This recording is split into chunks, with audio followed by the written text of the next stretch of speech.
주시옵소서. 감사하며 예수님의 이름으로 기도합니다. 아멘. 네. 오늘 크리스마스 주일이지만 크리스마스에 대한 직접적인 그런 말씀보다는 매년 우리가 맞이하는 이 크리스마스가 정말 진정한 크리스마스가 되도록 우리의 믿음을 점검하는 그런 말씀을 마태복음 강의 순서에 따라서 증거하게 됐습니다.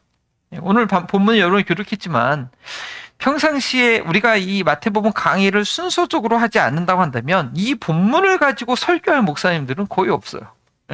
독사의 자식들아, 어떻게 지옥 심판을 면하겠느냐. 어느 목사님이 성도님들 교회에서 이런 설교를 하기가 쉽지 않죠. 더구나 이 크리스마스 주일날. 자기 곰곰이 생각해 봤는데 오늘 다른 말씀을 준비할까? 이걸 좀 피해갈까? 한번 한 주 늦출까 했는데 아니에요. 이 크리스마스 때 우리는 이 말씀이 더 필요하겠다라는 생각을 하게 됩니다. 여러분, 유명한 뮤지컬 중에 빈방이 있습니까? 라는 뮤지컬 알아요? 몰라요. 그거 한번 보면 혹시 아세요? 빈방이 있습니까? 이게 뭐냐면 덕구라는 좀 이게 말을 더듬는 그런 친구가 있어요. 친구가 있는데 크리스마스 교회에서 이제 연극 뮤지컬을 해요.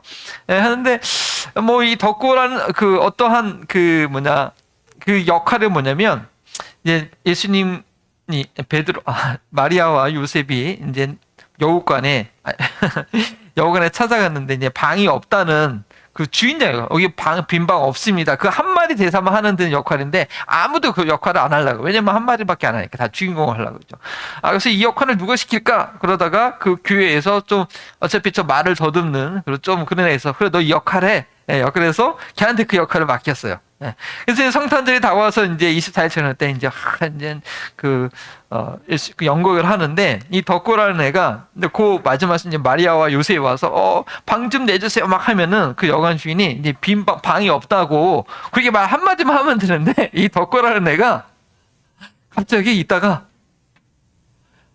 울면서 방 있다는 거예요. 자기 방. 예수님 머물 방이 있다는 거예요. 그러니까 완전, 왜냐면 그 덕구가 마음이 너무 순진해가지고, 아니, 예수님이 이제 태어나신데 방 없고 밖에 나가면 안 되니까, 연극인 걸 생각하지 못하고, 그냥, 빈 방이 여기 있다고, 빈 방이 있다고 해서 연극이 이제 망쳐졌다. 그러나 그의 진정한 의미는 우리가 정말 예수님을 내 마음에 맞이할 빈 방이 있느냐. 크리스마스지만 화려한 추리와 선물과 파티를 하지만 정말 예수님을 맞이할 그런 마음의 빈방이 있느냐. 또 그런 메시지를 전하는 게 빈방이 있습니까? 라는 그런 드라마 연극이었거든요. 오늘날 교회와 또 우리 교회가 이 크리스마스를 참 감사한 주이죠. 하나님께서 우리와 함께 선물을 주시 너무나 기뻐하고 즐거워하지만 주님께서 왜 우리에게 그런 선물을 주셨는가? 왜 예수님께서 마구간에서 태어나셔서 또 십자가에서 돌아가셨는가? 그 진정한 의미를 모르기 때문에 그냥 겉으로만 화려하게 하는 그런 크리스마스가 되지 않기 위해서 더 오늘 이 본문을 우리가 나에게 적용할 수 있어야겠다라는 생각을 해서 말씀을 신고했습니다. 제목은 어떻게 지옥의 심판을 피하겠느냐? How are you to escape being sentenced to hell? 그 부제는 최후 통첩이에요. Last warning. 최후 통첩이라는 단어가 영어로 저기 ultimatum이라는 단어가 있네요. 잘 안 쓰는 단어죠. 궁극적으로 Last warning 선뜻합니다. 정성을 다해서 선물을 준비했는데 그래서 받지도 않고 또 받았는데 포장을 뜯어보지도 않고 그냥 내용을 확인해보지도 않고 저 한 구석에 두면 이게 뭐야 하고 그러면 선물을 준비해서 보낸 사람이 화가 날 것입니다. 계속해서 선물을 받지 않거나 받은 선물을 확인하지 않으면 그 사람에게 선물 보낸 사람이 최후 통첩을 할 수 있는 거죠. 너 아직도 확인 안 해? 아직도 받지 않아? 지금 누군가 뭘 좀 받지 않아서 한국도 좀 문제가 많은데 받지 않아? 화가 나는 거예요.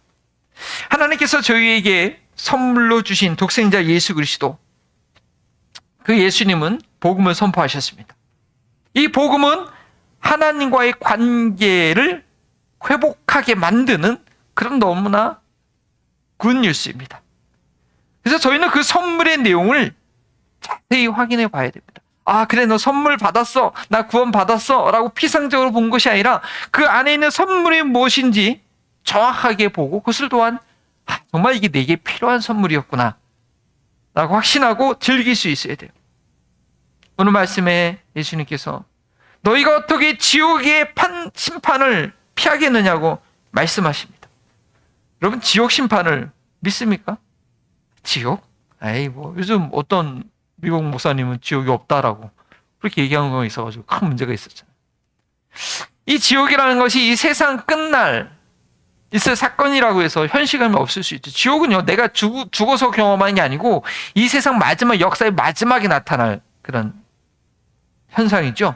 우리가 그리스도의도 기초배열 때 했는데, 물론 이 세상이 종말이 오기 전에 내가 먼저 이 세상의 삶을 마감하게 되면 최후의 심판 전이라도 우리 영혼이 낙원이 아니라 음부에서 고통을 당할 수 있습니다.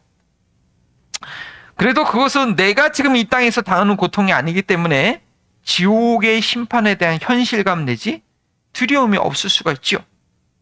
그래서 오늘 예수님의 최후 통첩이 아닌 것처럼 다가올 수 있지만, 오늘 본문의 말씀 내용 하나하나를 자세히 살펴보면 바로 나에게 해당되는 경고임을 우리는 알게 됩니다. 여러분, 그리스도인이 누구라고 생각합니까? 여러 가지 정의할 수 있지만 천국과 지옥을 생각한다면 그리스도인은 이 땅에서 나만이 알 수 있는 천국, 그 누구는 경험하지 못하고 그 누구는 말할 수 없지만 나는 어쨌든 아는 그 하나님의 다스림을 경험하는 기쁨이 있는 사람이 그리스도인이라고 한다면, 비그리스도인이라는 것은 무엇이냐? 누가 그리스도인이 아닌가? 나만 알고 있는, 누가 이해하지 못한 그 고통, 그 죄악의 올무에서 빠져 나오지 못하고 있는 그런 사람일 것입니다. 이 땅에서 겪는 그 헤어져 나오지 못하는 굴레의 고통은 잠시 잠깐일 수 있지만 계속 그런 삶을 반복해서 사는 이들은 결국 그것과는 비교도 할 수 없는 영원한 지옥의 심판을 받게 된다는 사실. 그 사람이 죽어서 영원의 지옥에 가는 것, 그 사람의 현재의 삶을 보면 남들은 모지만 내가 벗어나지 못한 그 굴레에 고통을 이미 당하고 있는 것이죠. 오늘 예수님께서는 외식, 밖에서 밥 먹는 외식이 아니에요. 외식, 겉으로 사람들에게 보여주는 모습과 실제 내면이 다른 이들의 그 괴로움, 그들이 어떤 모습인지를 보여주고 계시는데 우리에게 혹시 그런 모습이 없는지 돌아봐야 한다는 거예요. 그래서 오늘 말씀의 핵심 주제는 이렇습니다. 읽어볼까요? 자신의 내면을 살피지 못하는 자들은 지옥 심판 앞에 있게 된다. 오늘 본문을 통해서 이 두 가지를 연결했어요. 자신의 내면을 살필지 모르는 사람은, 그 사람은 바로 지옥 심판 앞에 있게 된다는 거예요. 첫 번째, 그 안은 탐욕과 방종으로. 예수님께서 당시 율법을 열심히 연구하며 사람들에게 가르치는 위치에 있는 이들에게, 바로 저 같은 사람에게 말씀하신 것인데, 실제로 자신들은 그렇게 살지 못하는 그들의 상태, 왜 그렇게 살지 못하냐? 아니, 그들의 상태에 대해서 두 가지로 묘사합니다. 우리 예수님은 비유와 묘사의 대가이시죠. 어떻게 묘사하셨냐? 첫 번째는 겉은 깨끗하지만 그 안은 더러운 컵. 오늘 아침에 이래가 그 머그컵을 다 쓰려고 했는데 쓸만한 안에 다 이렇게 물기가 있어서 못 쓰겠다 해서 그런 것처럼 겉은 깨끗한 컵인데 안에 더러운 것. 또는 두 번째는 화려하게 꾸며진 무덤. 이 두 가지를 얘기하셔요. 근데 이 두 가지는 모두 겉과 속이 다른 상태를 표현합니다. 설거지를 저도 좀 깨끗하게 좀 하려고 그래요. 설거지 할 때 컵을 닦을 때 이게 조금 작은 컵인데 이 참 닦기 힘들어요. 왜냐면 이 안에 손을 넣어서 안을 닦으려는 게 안 닦여. 그래서 애기는 겉에만 대충 이렇게 닦는 경우가 있죠. 겉은 아주 반짝반짝하게 닦습니다. 그래서 이 컵을 딱 내놨어요. 그래서 와, 컵 참 이쁘다. 안에 디자인도 잘 돼 있고 딱 먹으려고 했는데 그 안에 막 안에 보면 그 모서리 있잖아요. 이렇게 만나는 그 부분에 막 때가 껴 있고 이물질이 있고 그러면은 오 마이 굿니스. 거기다 물을 부어서 먹다가 그냥 그 컵을 아마 내려놓을 것입니다. 그리고 무덤이요. 무덤이 아무리 아름답고 멋있게 꾸며놨어도, 요즘 그 유엔스 체프일 갈 때도 그 옆에 보면 공동 묘지가 있어요. 근데 어떤 무덤들은 정말 막 뭐 이집트의 그 뭐 피라미드처럼 정말 멋지게 겉을 꾸며놓고 막 화려하게 해놓은 그런 무덤도 있어요. 예. 그런데 아무리 그렇게 아름답게 꾸며놔도 그 무덤 앞에서 낭만적인 사진을 찍는 사람은 없을 것입니다. 왜냐하면 그 아름답게 장식해놓은 그 장소 밑에는 뭐가 있어요?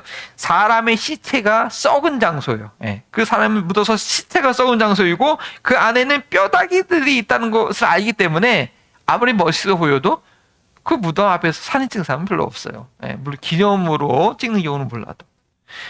혹시 그것이 무덤인지 몰랐던 사람들이 거기서 한참 포즈를 취하고 있다가다 그것이 누구누구의 묘지라는 문구를 보게 되면 기업해서 그것을 물러나게 됩니다. 지옥의 심판을 피하지 못하는 사람들의 상태가 바로 겉은 반짝이지만 씻겨지지 않은 컵의 안쪽과 같고 웅장하게 꾸며놓은 썩은 시체의 무덤과 같다라고 주님 말씀하십니다. 겉모습만 꾸미고 자신의 내면을 돌아보기에 힘쓰지 않기 때문에 그렇습니다. 어떤 여자 대학생이 대학생들 미팅을 나가기 위해서 막 집에서 한참 화장을 하고 거울을 보고 막 화장실에 들어가서도 막 머리를 고데하고 막 너무나 화려하게 꾸몄어. 근데 딱 집을 나갔어. 근데 딱 집에 와서 보니까 막 방에 쓰레기, 옷, 화장실에 그냥 속옷 잔뜩 있으면 뭐 남들은 모르죠. 밖에서 이쁘게 꾸민 모습만 보고 밖에 나갔는데 집안이 그렇게 돼 있는 거. 예. 그러한 상태가 될 수 있다라는 것이. 왜냐면 그런 거는 보이는 사람들만 의식하기 때문에 눈에 보이지 않는 하나님은 안중에도 없을 뿐더러 그 하나님은 믿지도 사실은 않기 때문에 그렇습니다. 보이지 않는 하나님의 인정보다는 내 눈 앞에 보이는 사람들의 평편이 더 중요하기 때문에 그렇습니다. 그런 사람들은 자신의 내면의 세계를 볼 수 있는 눈이 없어요. 내 마음이 어떤지를 보지를 못합니다. 사람들 앞에서 하는 말과 행동이 자신의 모습인 것 같지만 실제로는 혼자 있을 때 나 혼자만이 하는 생각과 그 행동이 진정한 자신의 모습인지를 모릅니다. 자꾸 사람들에게 보이는 사람들이 나를 인정해 줄 만한 그런 모습만 꾸미려고 합니다. 속 사람은 상처 나 있고 배고프고 외로운데 드러난 겉모습만 장식합니다. 그러나 속 사람이 비어 있으면 겉을 아무리 꾸며도 얼마 못 가죠. 나이가 들면요, 우리 친구들은 아직 젊어서 뭐 아무 화장품을 써도 괜찮지만 이제 나이가 들고 그러면 아무리 좋은 화장품을 발라도 이 피부가 반응을 못해요. 이 좋은 화장품이 몸에 이 피부에 닿지가 않아요. 근데 피부 자체에 우리 젊은이처럼 생기가 있고 건강하면 화장을 안 해도 어떤 화장품을 써도 이 자연미인을 유지할 수 있죠.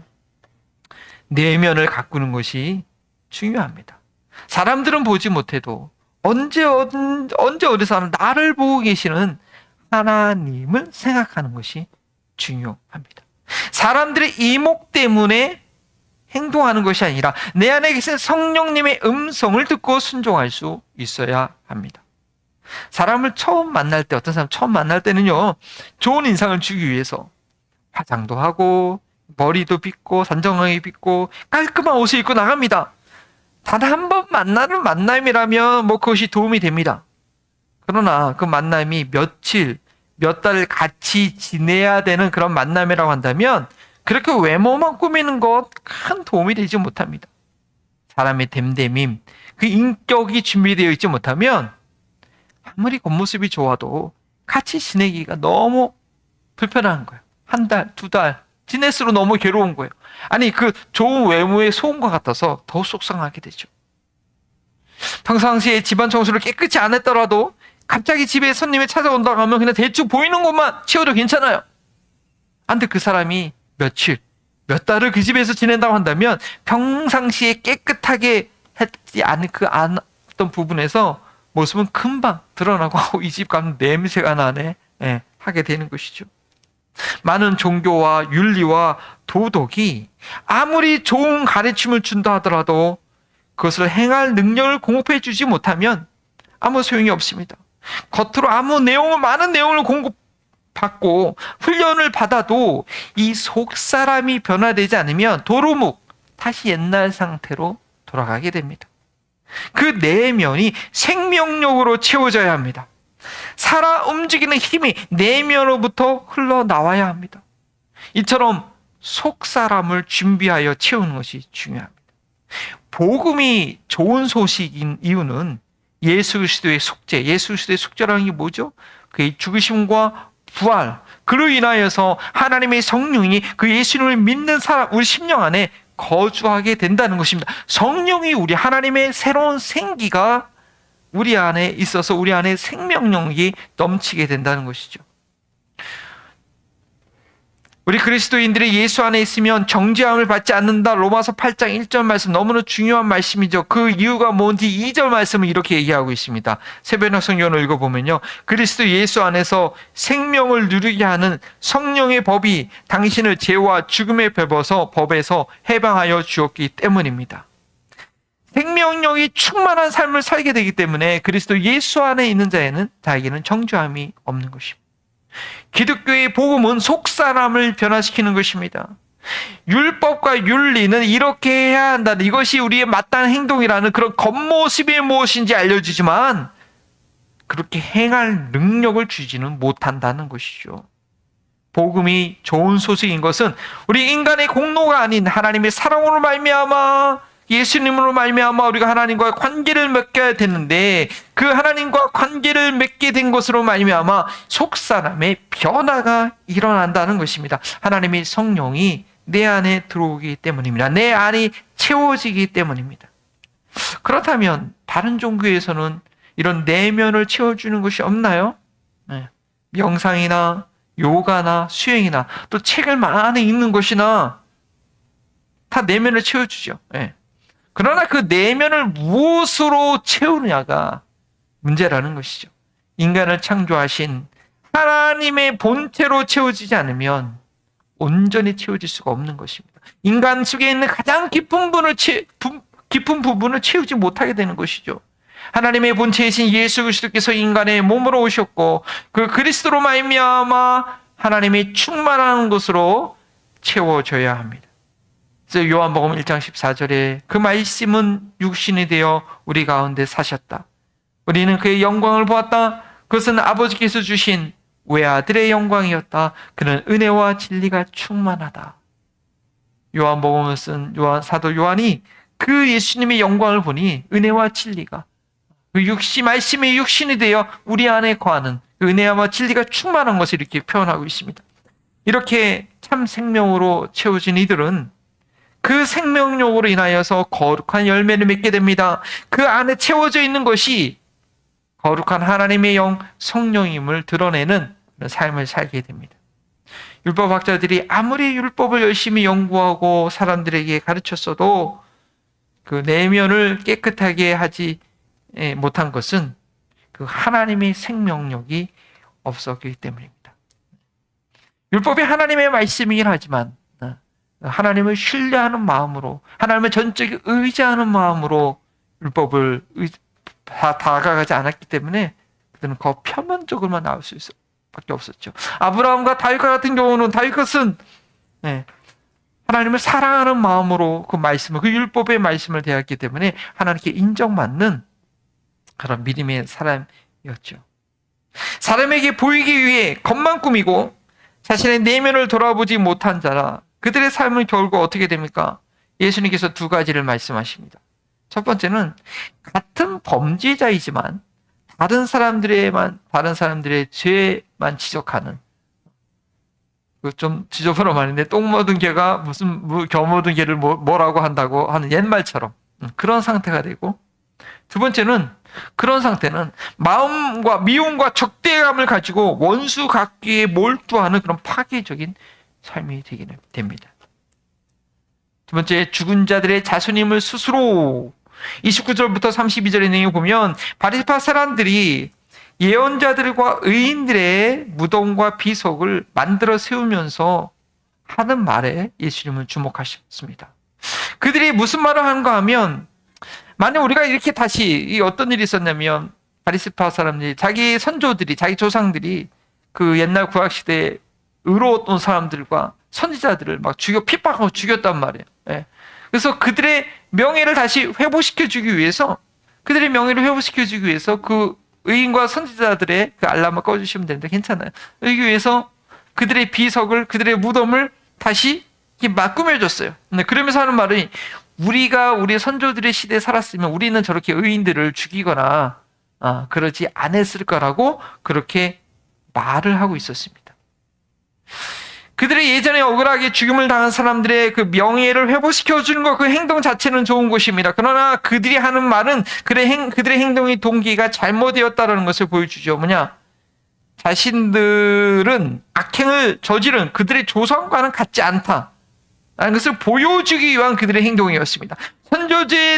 선조들의 죄악에 대한 책임감을 가지고 사죄하는 마음으로 하는 것이 아니라 자신들은 우리 조상들보다 의롭다는 것을 내보이려고 그 비석을 꾸미고 무덤을 다시 만들어줬다는 것이죠.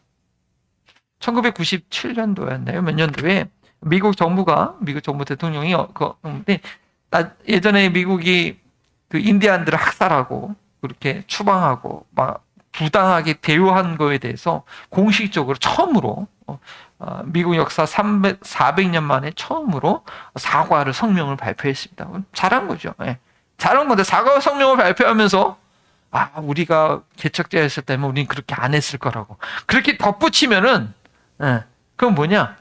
그러니까 미국에서는 그렇게 안 했어요. 만약에 그렇게 해놓고서는 우리가 만약에 처음에 개척했다면 우리는 그렇게 안 했을 거라고 얘기한다면 그 사과하고 그 하는 모든 그 선포가 그 당시 그들과 자기들을 분리시키는 우리는 그런 사람이라는 것이 아니라는 것을 드러내기 위한 그런 요식행위에 불과하다라고 지금 예수님께서 말씀하고 있는 것이죠. 이렇게 겉과 속이 다른 사람들, 자신의 내면을 깊이 성찰하지 못하는 이들의 특징이 바로 이와 같습니다. 남들의 죄악됨에 대해서 안타까워하고 국률의 마음을 갖는 것이 아니라 나는 그들과 다르다는 생각을 갖습니다. 다른 사람들이 잘못된 것을 보면 나는 그들과 다르다라고 먼저 그를 표현한 거죠. 이러한 태도에 대해서 예수님께서는 성전에서 바리새인과 세리가 기도한 내용을 통해서 이미 지적하신 바가 있죠. 세례는 고개도 감히 들지 못하고 하나님 나가 이 죄인을 불쌍히 여겨달라고 그렇게 기도하고 있었는데 그 옆에 있던 바리새인들은 손을 들고 고개를 쳐들면서 하나님 나는 다른 사람들 곧 토색, 불이, 간음하는 자주가 같지 않고 저 세리와 같지도 않음을 감사하고 저는 11절을 꼬박꼬박 드리고 일주일에 금식을 2번씩 합니다.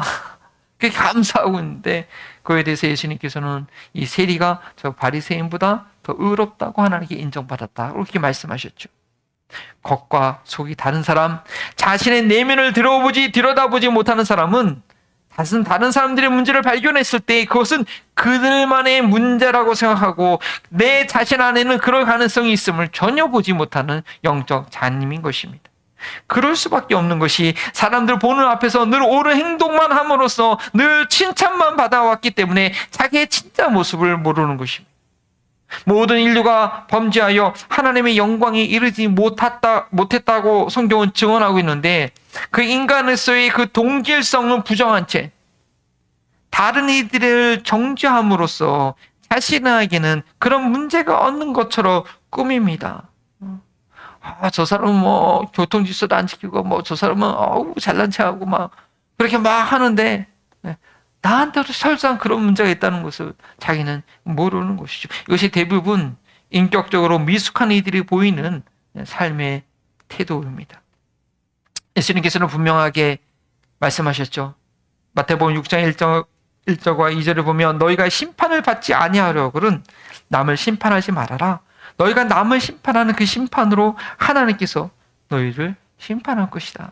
로마서 2장 1절에도 너희가 다른 사람을 정죄하는 정죄가 바로 너를 정죄하고 있다 라고 그렇게 성경은 지적하고 있습니다. 겉과 속이 다른 이들에게 반드시 나타나는 말과 행동은 다른 이들을 정죄함으로 그들과 자신을 구분하고 자신은 그들보다 의롭다는 것을 은근히 드러냅니다. 그들이 그렇게 말하는 것은 자신의 속이 썩어 있는 그 내면의 세계를 보지 못하기 때문에, 그거를 내가 알고 있다면 감히 아무리 그 사람이 그런다 할지라도 나도 마찬가지 죄인인데 감히 말을 못하는 것이죠. 자신의 내면을 보지 못하기 때문에 너무나 쉽게 다른 사람들을 정죄하는 것입니다. 언젠가는 그 청소하지 못하고 있는 그 내면의 세계로 인해서 스스로 삶의 갈등, 모순에 빠지게 될 것입니다. 지옥 같은 내면의 삶을 경험하게 될 것입니다. 결국은 자기 모순에, 자기의 갈등 가운데 있는 그런 불쌍한 삶인 것이죠. 세 번째로 뒤쫓으며, 어떠한 갈등인가, 어떠한 아픔인가, 끝없는 미움과 복수의 삶을 살게 됩니다. 뒤쫓으며 박해할 것이다. 이렇게 겉과 속이 다른 외식하는 삶의 결말에 대해서 예수님께서는 장차 예수님께서 그들에게 보내실 사람들을 그들이 어떻게 대할 것인지에 대해서 미리 예언하면서 그들의 파멸을 경고하십니다. 33절에 뱀들아, 독사의 새끼들아, 너희가 어떻게 지옥의 심판을 피하겠느냐? 늘 점잖게만 보이던 그들에게 뱀 새끼라고 예수님은 말씀하고 있습니다.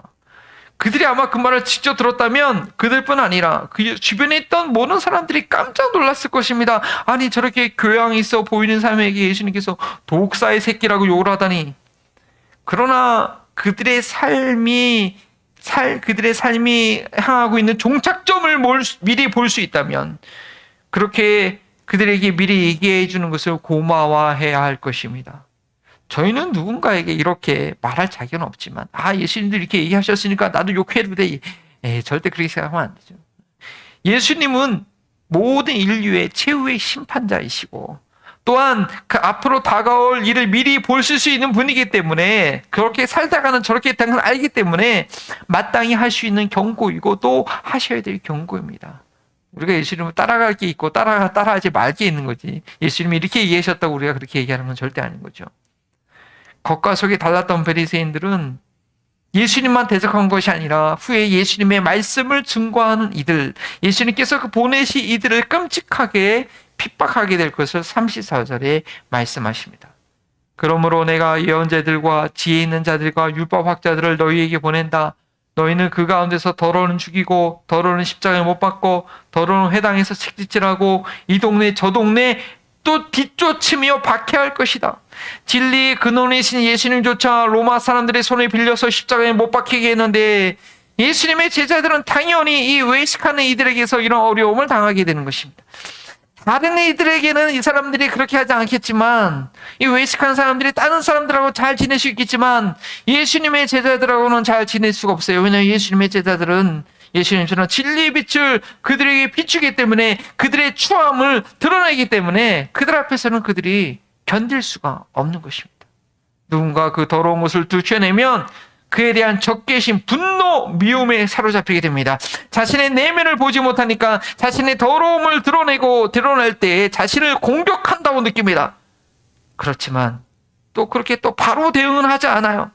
교양 있게 행동해야 되니까 처음에는 아는 척을 합니다. 상처를 받았는데 아는 척을 합니다. 그러나 그 안에서 해결하지 못한 미움과 적개심은 결국 본색을 드러나는 때가 있게 되는 거죠. 그렇게 점잖하게 보이던 그 남자가, 그렇게 얌전하던 그 여자가 어떻게 저렇게 끔찍한 죄를 저질렀을까라고 우리가 놀라게 되는 경우가 있는데, 왜냐하면 속 사람의 문제를 해결하지 않고 남에게 보여지는 이미지만 관리했기 때문에 결국에는 사고를 치게 됩니다. 미움을 해결하지 못하고 온갖 갈등과 분란의 원인이 됩니다. 인격을 살인하고 상대방이 매몰될 때까지 아주 공격하는 그런 삶을 살게 되죠. 그러니 지옥 심판을 받는 자가 되는 것입니다. 이미 미움에 사로잡혀서 그 마음이 지옥입니다. 미움은 살인이라고 했습니다. 그 안에 죽음이 가득 찬 상태입니다. 자신 안에 있는 더러움을 제대로 보지 못하기 때문에 막장 상태가 된 것입니다. 사도 바울이 거듭남 위에 그의 믿음의 여정 가운데 갈등을 로마서 7장에 이렇게 고백합니다. 로마서 7장 17절 20절 쉬운 성경으로 제가 읽어드리면, 나는 내 곧 내 육신 속에 선한 것이 깃들어 있지 않다는 것을 압니다. 나는 선을 행하려는 의지는 있으나 그것을 실행하지는 않으니 마릅니다. 나는 내가 원하는 선한 일을 하지 않고 도리어 원하지 않은 악한 일을 합니다. 내가 해서는 안 되는 것을 하면 그것을 하는 것은 내가 아니라 내 속에 자리 잡고 있는 죄입니다. 바울은 자신 안에 죄가 있다는 것을 볼 수 있었고 그것 때문에 죽을 만큼 고민했으며 그로 인하여서 더욱더 예수 그리스도의 구원을 소망하게 됐습니다. 그러나 자신의 겉과 속이 다르다는 것조차 모르는 이들은 이런 고민도 하지 못하고 상대방에 대한 살인과 같은 미움만 품고 살다가 결국 죽음에 이르게 됩니다. 오늘 말씀에 예수님께서 너희가 지옥 심판을 어떻게 피하겠느냐고 경고하십니다. 누구에게 하신 말씀입니까?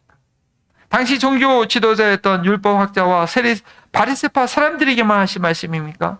우리 23장을 설교하면서 말씀드렸지만 지금 23장 말씀할 때는 바리새파 사람들은 없어요. 이들은 22장으로 그 마지막 질문을 답변하지 못하고 그냥 떠나가서 더 이상 예수님 앞에 나타나지 않아요. 이것은 제자들에게 하고 있는 말씀인데 왜냐 제자들이 이런 바리새인들의 외식하는 사람들의 영향을 받지 않도록 경고하시는 것이죠. 그것은 무슨 말씀이냐? 제자들도 그렇고 오늘날 우리들도 그러한 위험에 그러한 모순에 빠질 수 있다고 경고하고 있는 것입니다. 누구든지 겉과 속이 다른 경험을 할 수 있습니다. 하나님의 성령이 그 심령 깊은 곳에 내주하지 않으면 예수 그리스도의 생명이 그 안에 있지 않으면 누구든지 이 괴리감 가운데서 벗어날 수 없습니다. 예수 그리스도를 주로 영접하며 또 성령님을 선물로 받았음에도 불구하고 이렇게 겉과 속이 다른 사람들에게 보여지는 것과 보이지 않는 나 혼자만의 삶이 다른 그런 삶을 계속 산다는 것은 이것은 하나님의 은혜에서 떨어져 있는 삶이라는 것을 알아야 됩니다. 우리는 그렇게 되지 않도록 성령으로 시작했다가 육체로 마치지 않도록 늘 깨어 있어야 됩니다. 그런 나의 모습을 발견할 때마다 주님 앞에 자백하고 나아가야 되는 것이죠. 내 속사람을 좀 살피는 일을 해야 됩니다. 이 컵의 안을 좀 닦아야 됩니다. 내가 즐기고 있는 것이 혹시 무덤이 아닌지 잘 볼 수 있어야 되는 것입니다. 내 안에 얼마나 하나님의 사랑이 지금 자라나고 있는가 우리는 볼 수 있어야 됩니다. 하나님은 사랑이시죠. 크리스마스는 하나님의 사랑이 아주 드라마틱하게 이 세상에 나타난 날입니다. 크리스마스를 정말 아는 이들이라고 한다면 하나님을 만난 사람들은 그 사랑을 알고 경험하고 그 사랑을 이루는 삶을 살게 됩니다. 미움의 죽음이 나를 지배하도록 그렇게 내버려 두지 않습니다. 늘 자신의 내면을 깊이 살피기 때문입니다. 겉으로 사람들에게 보이는 것에 신경 쓰는 것이 아니라 자신의 더러움을 먼저 보기 때문에 다른 사람들을 정죄하고 미워할 시간이 없는 것입니다. 그 시간에 나 자신을 보게 되는 것이죠. 저희는 내 안에 어떤 상태인지를 늘 살펴야 됩니다. 겉은 멀쩡한 것 같은데 속사람이 어느덧 더럽혀진 것이 아닌가 살피고 인정할 부분은 인정해야 됩니다. 나의 내면은 아무 문제가 없다고 스스로 속이면 안 됩니다. 남들에게 말할 수 없는 혼자만의 어떤 생각에서 벗어나지 못하고 있다 한다면, 남들이 볼 때는 감히 못한 행동을 혼자 있을 때 스스럼 없이 행하고 있다면 내 속사람이 깨끗해져야 할 필요가 있다는 것을 알아야 됩니다. 누구나 그런 것을 겪습니다. 그렇다고 문제가 있다는 것이 아니라 그러한 상황이라면 지금 내 안이 좀 더럽혀졌구나, 내 안에 좀 감염됐구나, 감기 걸릴 수 있잖아요. 병 들 수 있잖아요. 그렇죠? 지금 병 들었구나. 약을 챙겨 먹어야 되는 거예요. 그때는 좀 쉬어줘야 되는 거예요. 막 돌아다니지 말고, 막 사람들 만나면서 뭐 하려고 하지 말고, 하나님 앞에서 좀 잠잠히 머무는 시간이 필요합니다. 내 속이 지금 더러워서 있구나. 주님의 도움을 구해야 되는 거죠. 그냥 놔두면 나중에 어떻게 되느냐? 더러워지지도 모르는 상태는 그냥 방을 치우지 않고 놔두면 쓰레기집은 그냥 그렇게 그냥 거기 그냥 윤수되는 거예요. 그렇게 살아도 남들이 보서는 난리인데 나는 늘 그렇게 있으니까 처음에는 괜찮은데 안 치우면 그렇게 되는 거예요. 특별히 계속해서 그 사람 때문에 내 인생이 꼬였어. 그 사람이 나를 잘못해서 원망하고 미워하는 마음을 떨칠 수가 없다면 그런 내 안이 심각하게 더러워지는 상태인 것입니다.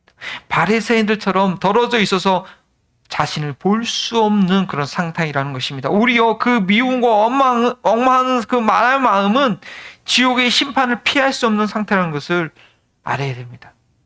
남들을 정죄하는 판단이나 그로 인해서 미움에 사로잡혀 있다면 지금 나의 삶은 하나님이 통치를 받는 천국이 아니라 지옥의 문 앞에 있는 것이며 영원한 지옥 심판을 받을 명분을 쌓고 있는 그런 상황이라는 것, 우리는 자각을 해야 됩니다. 그러나 그것은 저 역시 많이 경험합니다. 이 설교를 준비할 때마다 이것은 지금 나의 상태를 말하고 있는 거라는 것을 좀 계속 제가 깨달으면서 내가 어떻게 이런 설교를 할 수 있을까? 그냥 설교하면서 나 자신하게 하는 그런 사실은 메시지인 것이죠.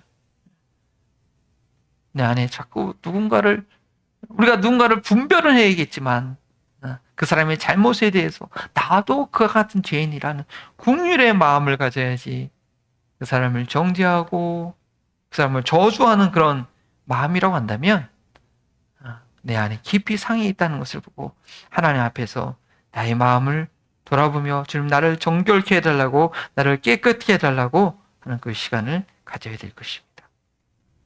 기도하십니다.